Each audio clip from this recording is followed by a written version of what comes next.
Today's guest is Matt Stahl. How's it going? Thanks for having me. Great, Matt. Thanks for coming. It's been forever. I know it's awesome that we grew up together and we had a long break in our friendship, and we're back, and I'm very excited. Hell yeah. Well, this is an opportunity to get to know you better as a drummer. So with that being said, how did you get started? Yeah, my story it kind of starts off a little sad, but it's kind of funny. My entrance into drumming didn't actually start with drumming. It started with me wanting to be a singer. And growing up, it was like 4th, 5th grade.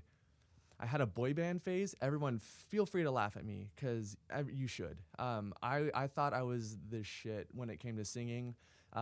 Boys to Men, All for One. Like, I don't know what I was thinking, but that's what I was really into. And so anyways, 5th grade talent show comes around. And I'm like, I need to share my gift of singing with the world. So I sign up for the talent show.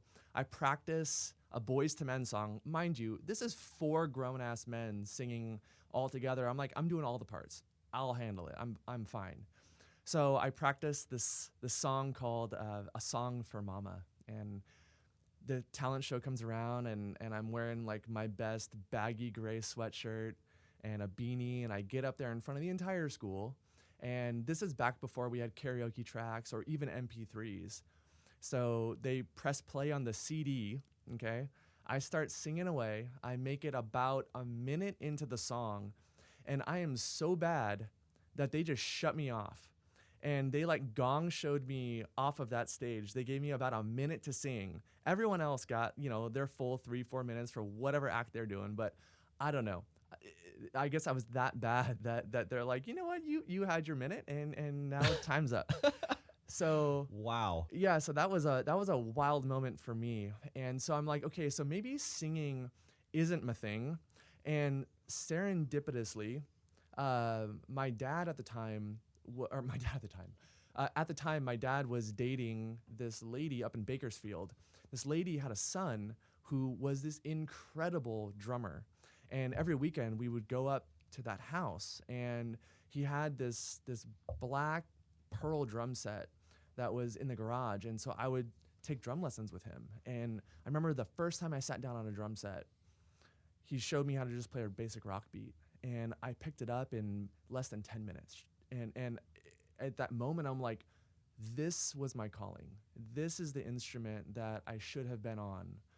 And so from then on, drums just kind of became my obsession. And like fast forward, maybe 6 months later, I met one of my childhood best friends. His name is Ian LaHaye. And he was this incredible guitarist. Like, the guy was already shredding in 6th grade. And I'm like, we need to start a band. And so I went deep into drumming, and I started learning as quickly as I could. I joined high school band. I was watching as many videos as I could find, and this was back before YouTube was really a thing. So I would go down to the Guitar Center and I'd buy the DVDs of like the Modern Drummer, like those big festivals that they would have. Mm-hmm. And I would just eat those up, and basically any kind of education I could find. And we finally made it to a point where where I was good enough to where we could start a band together. And at the time, we wanted to do like Swedish metal. Okay, so sick bands like Soilwork and Arch Enemy, In Flames. They were really popular at the time, and the Gothenburg scene. That was it. So that's the sound we were going for. And we recruited a couple other people to play with us. We ended up recording a little EP, which lives on Spotify today. And how that even happened, I don't even know. We recorded a little EP in this guy's garage, and then our lead singer paid for our album to go on this distribution site called CD Baby. And I think CD Baby sold the rights to all of the music to Spotify. So now that EP lives on Spotify forever, and it's hilarious to listen to. But anyway, so that was kind of the start of my love of playing music and playing live, and it was it made my childhood like literally the best it could be. Like I had a rough childhood growing up, and music is like literally what saved me. And so I'm Wow. so thankful that I was able to get that first band, because that band saved my life for sure. Wow. That's incredible. So I know Ian. He got me into a ton of shows at the observatory, Yes, and then moved away, sadly, to I know. Louisiana. Yeah, he's there with his daughter, his girlfriend, and his mom. Good for him. And one of the sweetest people I've ever met in my life, and I have Yeah. nothing but love for him. Truly, he's a great guy. Yeah, What was that band called? it was called Sinescent. Senescent. Yes, That's pretty dope, Sinescent. dude. Did you ever get a chance to listen to it? I don't think so, man. I Wh- didn't know that you knew him and that you guys were in a band. That's so sick. So we played together for several years, and the band actually did pretty well. We were the only band in our scene that was playing that technical of music, and I honestly, as a drummer, I was barely hanging on, because there were like these long double bass runs. At the time, I was heavily influenced by Mike Portnoy, Mm. so you'll hear a lot of like his fills will show up in my playing a lot back then. And we got to a certain level where we were playing, decently sized shows. We were up at the Whiskey a lot. Mm. We actually played at the Observatory, but before it was called the Observatory, it was called the Galaxy. And so we played there a few times, and all over Orange County. It was a great band. It was mildly successful. I wouldn't say it was like completely successful, but for 18-year-old kids, it did pretty well. That's fucking sick. Yeah. Jeez. Okay. So then what are you up to lately? So now, in my adult life, prior to COVID, I was playing with a pop punk band called Summerfell, and it was great. Love those guys, and the music was a lot of fun. Pop punk wasn't really wasn't the style that like really spoke to me. And once COVID hit, the band kind of fizzled away. The singer got a job and moved up to Seattle to work for Microsoft, and awesome for her. So after COVID, I kind of took a backseat with music to pursue my career a little bit more heavily. And so now I'm using music as, I think vacation is probably the best way to put it. It's my time to reconnect with that version of myself that I love the most. Mm-hmm. The musician side of me is a side of me that is probably the most special and the most meaningful. And so now I'll spend a couple hours a week alone, and I'll play along either to some drumless tracks, or I'll practice some new rudiment, just something to keep that fire burning until I decide what the next iteration of like my musical career will be. Mm. I'm finding the older I get, the more my style preferences change, and the more I guess the type of music I want to play is changing, and how I approach the instrument is changing. And so I think the hardest thing for any musician to do is define their own voice. Like what do you have to say on the instrument that nobody else has said? And or when somebody sits down and listens to drums, just isolated drums, will they be able to tell that it's you versus another drummer? So I've been trying to really define what my voice on the instrument is going to be, and I find that it's changing a lot. And so until I decide, what is the route I want to go to, right now I'm using music as just a way to keep myself grounded in life. That's awesome. So what type of rudiments have you picked up recently? So I don't know if I'd go rudiments, but what I've been into lately has been taking a deep dive into odd time. Okay. So specifically, I have fallen in love in playing in seven, or with playing in seven. Okay. So that for me has been the biggest transformation in my playing. So like odd times were always something that was really fascinating to me growing up. Like I was listening to bands like Dream Theater, Tool, and they'll have lots of odd time signatures. And I find that when I'm in a different time signature, it forces me to think about music differently. And I find that I play with a lot more texture